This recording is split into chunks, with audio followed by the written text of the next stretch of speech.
예레미야서 49장을 보겠습니다. 49장에서는 이방 나라들에 대한 하나님의 심판에 관한 예언이 계속되고 있습니다. 암몬, 에돔, 다메섹, 게달, 하솔, 엘람의 멸망에 대하여 다루고 있습니다.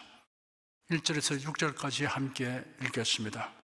암몬 자손에 대한 말씀이라 여호와께서 이같이 말씀하시되 이스라엘이 무죄하냐, 상속자가 없느냐, 말감이 갓을 점령하며 그 백성이 그 성읍들에 거하면 어찌미뇨.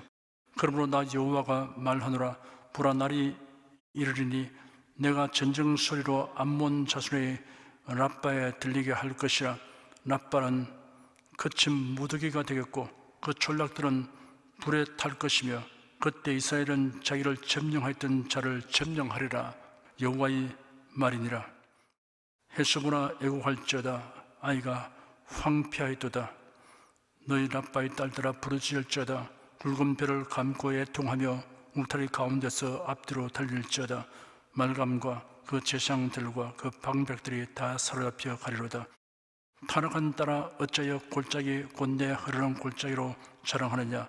네가 어찌하여 재물을 의뢰하여 말하기를 누가 내게 의뢰하느냐. 주 만군의 여호와가 말하노라. 보라, 내가 두려움을 네 사방에서 내게 오게 하리니 너희 각 사람이 쫓겨서 바로 나갈 것이요 도망하는 자들을 모을 자가 없으리라. 그러나 그 후에 내가 암몬 자손의 포로로 돌아오게 하리라. 여호와의 말이니라 하시니라. 암몬에 대한 하나님의 심판 예언입니다. 암몬은 아브라함의 적과 롯의 자손들입니다.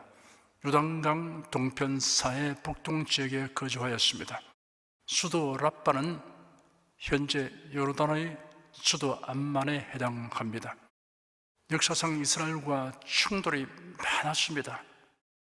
이들은 이스라엘과 혈연 관계에서 가까운 사이였으나 이스라엘에 대하여 적대적으로 행하였습니다. 그들의 적대 행위를 열거하면 대략 이러합니다. 이스라엘이 아수르의 침략을 받을 때 암몬이 이 기회를 틈타서 갓 지파와 루벤 지파의 영토를 점령하였습니다. 유다가 바빌론의 침략을 받을 때 암몬이 바빌론 군대에 가담하였습니다. 예루살렘이 멸망하는 것을 보고 암몬이 기뻐하였습니다. 유다를 점령한 바빌론이 유다 왕을 비롯하여 백성들을 포로로 잡아가고 소수의 빈천한 자들은 남겨두고 그들을 다스리도록 그 나라를 총독으로 세웠습니다. 암몬은 유다의 왕족인 이스마엘을 사주하여 총독을 살해하고 많은 사람들을 암몬으로 인솔하여 오는 일을 하도록 하였습니다. 암몬은 밀곰을 신으로 섬기고 인신제사를 하였는데 그 우상숭배가 유다에 미치게 되었습니다. 암몬의 랍바성은 해발 900m의 고지대에 세워진 천연적인 요새였습니다. 골짜기와 이를 따라 흐르는 금주로 인하여 적들의 침략이 용이하지 않았습니다. 경제적으로도 넉넉하였습니다. 이로 인하여 교만하였습니다. 그러나 유다에 대한 적대 행위와 우상 숭배로 인하여 하나님의 징벌을 받게 되어 주전 582년 바빌론의 느부갓네살에 의하여 정복당하여 황폐하게 되었습니다. 7절에서 22절까지 함께 읽겠습니다. 에돔에 대한 말씀이라. 만군의 여호와께서 이같이 말씀하시되 대만에 다시는 지혜가 없게 되느냐. 병철한 자에게 모략이 끌어졌느냐. 그들의 지혜가 없어졌느냐. 드단 금이나 돌이켜 도망할지어다. 깊은 데 숨을지어다. 내가 에세의 전화를 그에게 임하게 하여 그를 벌할 때가 이르게 하리로다. 포도를 거두는 자들이 네게 이르면 약간의 열매도 남기지 아니하겠고 밤에 도적이 오면 그 욕심이 차기까지 멸하느니라. 대저 내가 에스로 적신이 되게 하여 그 비밀한 곳들이 드러나게 하였나니 그가 그 몸을 숨길 수 없을 것이라. 그 자손과 형제와 이웃이 멸망하였은즉 그가 없어졌느니라. 네 고아들을 남겨두라. 내가 그들을 살려두리라. 네 과부들은 나를 의지할 것이니라. 나 여호와가 이같이 말하노라. 보라, 이 잔을 마시지 않을 자도 마시지 않지 못하겠거늘 네가 형벌을 온전히 면하게 되냐. 면하지 못하고 반드시 마시리라. 나 여호와가 말하노라. 내가 나로 맹세하노니 보스라가 놀람과 수욕거리와 황폐함과 저주거리가 될 것이요 그 모든 성읍이 영영이 황폐하리라. 내가 여호와에게서부터 오는 소식을 들으노라. 사자를 열방 중에 보내어 이르시되 너희는 모여와서 그를 치며 일어나서 싸우라 하시도다. 여호와께서 가라사대 내가 너를 열방 중에 작게 하였고 사람들 중에 멸시를 받게 하였느니라. 바위 틈에 거하며 산꼭대기를 점령한 자여 스스로 두려운 자인 줄로 여김과 네 마음의 교만이 너를 속여도다. 네가 독수리같이 보금자리를 높이 지었을지라도 네가 거기서 너를 끌어내리라. 여호와의 말이니라. 에돔이 놀라운 것이 되리니 그리로 지난 자마다 놀라며 그 모든 재앙을 위하여 비웃으리로다. 나 여호와가 말하노라. 소돔과 고모라와 그 이웃 성읍들의 멸망된 것 같이 거기 가는 사람이 없으며 그 중에 우고할 아무 인자가 없으리라. 보라, 사자가 요단의 숲에서 올라오는 것 같이 그가 와서 경관 저수를 칠 것이라. 내가 즉시 그들을 거기서 쫓아내고 택한 자를 내가 그 위에 세우리니 나와 같은 자 누구며 나로 더불어 다툴 자 누구며 내 앞에 설 목자가 누구냐. 그런즉 에돔에 대한 나 여호와의 도모와 대만 거민에 대하여 경영한 나 여호와의 뜻을 들으라. 양떼의 어린 것들을 그들이 반드시 끌어가고 그 저수로 황무케 하리니 그 넘어지는 소리에 땅이 진동하며 그 부르짖는 소리는 홍해에 들리리라. 보라, 원수가 독수리같이 날아와서 그 날개를 보스라 위에 펴는 그날에 에돔 용사의 마음이 구루하는 여인 같으리라. 에돔에 대한 하나님의 심판 예언입니다. 에돔은 사해 남쪽에 위치하였습니다. 세일산을 중심으로 비탈진 지형에 거했지만 토지는 비옥하여서 농사를 지을 수 있었습니다. 야곱의 쌍둥이 형 에서의 자손들로 이루어진 민족입니다. 혈연적으로 가장 가까운 민족이므로 야곱의 후손들과 화목하게 지내야 할 터인데 사실은 유다 나라와 적대 관계에 있었습니다. 유다 나라가 바벨론의 침공을 받아 공경에 처했을 때는 기뻐하며 유다의 멸망을 염원하기도 하였습니다. 그들은 조상 에서가 야곱에게 장자권을 빼앗겼던 일로 인하여 가진 원한을 대대로 이어받고 있었던 것입니다. 그 일에 관련된 하나님의 뜻과 섭리 그리고 두 사람 사이에 있었던 거래 사실 등은 전혀 고려하지 아니하고 나쁜 감정만을 계속 확대하며 전수하여 온 것입니다. 에돔의 수도 페트라에서 남쪽으로 약 8km 정도에 위치한 대만이라는 성읍에는 지혜자가 많았습니다. 욥기에 등장하는 세 친구 중에 엘리바스가 대만 사람입니다. 드단 거민이란 아브라함의 후처 그드로가 낳은 욕산의 아들 드단의 후손입니다. 에돔 족속에 편입되어 살았던 것으로 보입니다. 7절에는 에돔에 대한 말씀이라 만군의 여호와께서 이같이 말씀하시되 대만에 다시는 지혜가 없게 되느냐 명철한 자기의 모락에 끌어졌느냐 그들의 지혜가 없어졌냐 하였고 16절에는 바위 틈에 거하며 산꼭대기를 점령한 자여 스스로 두려운 자인 줄로 여김과 네 마음의 교만이 너를 속여도다. 네가 독수리같이 보금자를 높이 지었을지라도 내가 거기서 너를 끌어내리라. 여호와의 말이니라 하였습니다. 하나님의 심판이 임하면 인간의 지혜나 경관 요새가 다 무용지물입니다. 23절에서 27절까지 함께 읽겠습니다. 다메섹에 대한 말씀이라 하맛과 아르밧이 수치를 당하리니 이런 흉한 소문을 듣고 낙담함이라 바닷가에 슬픔이 있고 평안이 없도다. 다메섹이 피곤하여 몸을 돌이켜 달아나려 하니 떨림이 그를 움켰고 해상은 여인같이 고통과 슬픔이 그를 잡아도다. 찬송의 성읍 나의 즐거운 성읍이 어찌 버린 것이 되지 않겠느냐. 나 만군의 여호와가 말하노라. 그런즉 그 날에 그의 청년들은 그 거리에 엎드러지겠고 모든 군사는 멸절될 것이며 내가 다메섹의 성벽에 불을 놓으리니 벤하닷의 궁전이 살라지리라. 다메섹에 대한 하나님의 심판 예언입니다.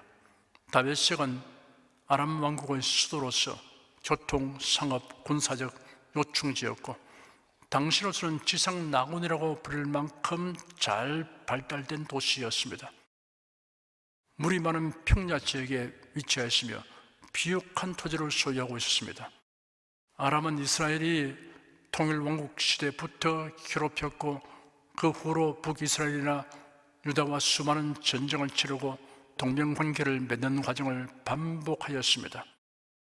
번영으로 인한 교만과 우상숭배와 하나님의 선민을 괴롭힘으로 인하여 하나님의 심판을 받았습니다. 아수르의 침략을 받아 쇠퇴의 길로 걷게 되었고 바벨론의 느부갓네살 왕의 침략을 받아 완전히 멸망하고 말았습니다. 28절에서 33절까지 함께 읽겠습니다.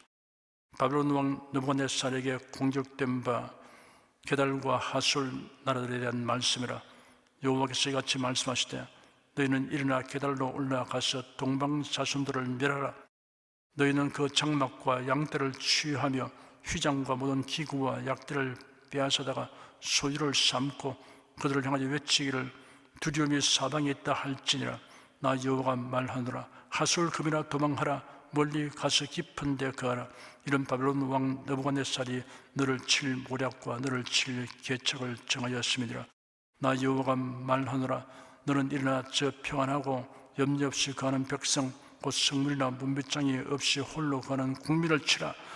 그들의 약대들은 노략되었고 그 많은 가축은 탈취를 당할 것이라.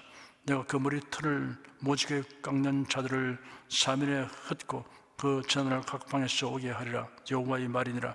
하솔은 시랑의 거처가 되어 영원히 황무하리니 거기 가는 사람이라 그 중에 우관한 아무 인자가 없게 되리라. 게달과 하솔에 대한 하나님의 심판 예언입니다. 게달은 사라의 여종 하갈이 아브라함에게서 낳은 이스마엘의 차자인 게달의 후손으로 이루어진 나라입니다. 이들은 아라비아라는 사막 지역에 거주하였습니다. 활을 잘 쏘는 민족으로 유명하였습니다. 목축업과 무역이 발달하였습니다. 하솔은 동방의 나라라고 언급될 뿐 정확한 위치나 특징에 대하여 언급된 것이 없습니다. 아라비아의 한 지방에 있는 민족 국가입니다. 게달과 하솔은 상당히 경제적으로 풍요로운 나라였을 것으로 추정됩니다. 강대하고 유명한 나라이든 미미한 나라이든 하나님의 주권적인 통치 아래에 있기는 마찬가지입니다. 34절에서 39절까지 함께 읽겠습니다. 유다왕 시드기야의 즉위한 지 오래지 아니하여서 엘람에 대한 여호와의 말씀이 선지자 예레미야에게 임하니라. 가라사대 나 만군의 여호와가 이같이 말하노라. 보라, 내가 엘람의 힘의 어떤 데는 활을 꺾을 것이요 하늘의 사방에서부터 사방 바람을 엘람에 이르게 하여 그들을 사방으로 흩으리니 엘람에서 쫓겨난 자의 이르지 아니하는 나라가 없으리라. 나 여호와가 말하노라. 내가 엘람으로 그 원수의 앞 그 생명을 치는 자의 앞에서 놀라게 할 것이며 내가 재앙 곧 나의 진노를 그 위에 내릴 것이며 내가 또 그 뒤로 칼을 보내어 그를 진멸하기까지 할 것이라. 내가 나의 위를 엘람에 베풀고 왕과 족장들을 그곳에서 멸하리라. 여호와의 말이니라. 그러나 끝날에 이르르는 내가 엘람의 포를 돌아오게 하리라. 여호와의 말이니라. 엘람에 대한 하나님의 심판 예언입니다. 엘람은 티그리스 계곡의 동쪽과 동북부의 산맥에 있는 이란 고원의 남부 지역에 위치하였습니다. 수도 수산성은 엘람이 멸망한 뒤에 페르시아의 수도가 될 정도로 지정학적으로 매우 중요한 자리에 위치하였습니다. 노아의 아들 셈의 장자가 세운 나라입니다. 활을 잘 쏘며 전쟁에 능한 민족입니다. 그러나 아수르에 정복당하였고 메대에 의해 병합되었으며 바벨론에 의하여 완전히 멸망하였습니다. 이후 엘람인들은 유대인이 바벨론 포로에서 귀환하여 예루살렘 성전을 재건할 때 이를 방해하였습니다. 하나님을 경외함이 없고 우상을 섬기는 나라와 민족은 언젠가는 하나님의 심판을 받아 멸망하게 됩니다. 이방 나라들에 대한 심판 예언이 역사상 문자 그대로 다 이루어졌습니다. 이러한 사실은 역사의 종말에 세상 나라들이 다 멸망하게 될 것에 대한 성경의 예언이 그대로 이루어질 것에 대한 증거입니다. 강대국이든 약소국이든 예외가 없습니다. 인류 역사 가운데 수많은 나라와 민족의 흥망과 부침이 있어왔고 앞으로도 있게 됩니다. 그러나 영원히 지속되지는 않습니다. 하나님께서 정한 기한이 있습니다. 그날의 세상 나라가 다 멸망할 것입니다. 그리고 그리스도께서 친히 다스리게 될 것입니다. 그 후 최후의 심판이 있겠고 구속받은 성도들은 천국에서 주님과 함께 영원히 복락을 누리게 될 것입니다. 그리스도께서 온 세상을 심판하시는 그 날짜와 시각에 대해서는 아무도 모릅니다. 다만 그 시기가 임박하는 것은 알 수 있도록 징조들이 예언되어 있습니다. 예수께서 친히 말씀하시기를 이와 같이 너희가 이런 일이 나는 것을 보거든 인자가 가까이 곧 문 앞에 이른 줄을 알라 하였습니다. 데살로니가전서 5장 4절에는 형제들아 너희는 어둠에 있지 아니하며 그 날이 도적같이 너에게 임하지 못하리니 하였습니다. 성도들은 주님께서 세상을 심판하시는 것을 두려워하지 않습니다. 하나님께서 성도를 위하여 그날을 정하셨기 때문입니다. 그러므로 항상 기대와 소망을 가지고 그날이 임하기를 간절히 바라고 사모하며 살아갑시다. 기도하겠습니다. 이방 나라들인 암몬, 에돔, 다메섹, 게달, 하솔, 엘람의 멸망에 대하여 살펴보면서 하나님을 경외함이 없고 우상을 섬기는 나라와 민족은 언젠가는 하나님의 심판을 받아 멸망하게 된다는 증거를 확인하였습니다. 또한 이러한 사실은 역사의 종말에 세상 나라들이 다 멸망하게 될 것에 대한 성경의 예언이 그대로 이루어질 것에 대한 증거인 것을 믿습니다. 그 후 최후의 심판이 있겠고 구속받은 성도들은 천국에서 주님과 함께 영원히 복락을 누리게 될 것을 생각하면서 두려움 대신 소망을 가지게 하여 주니 감사합니다. 주 예수 그리스도 이름으로 기도드립니다. 아멘.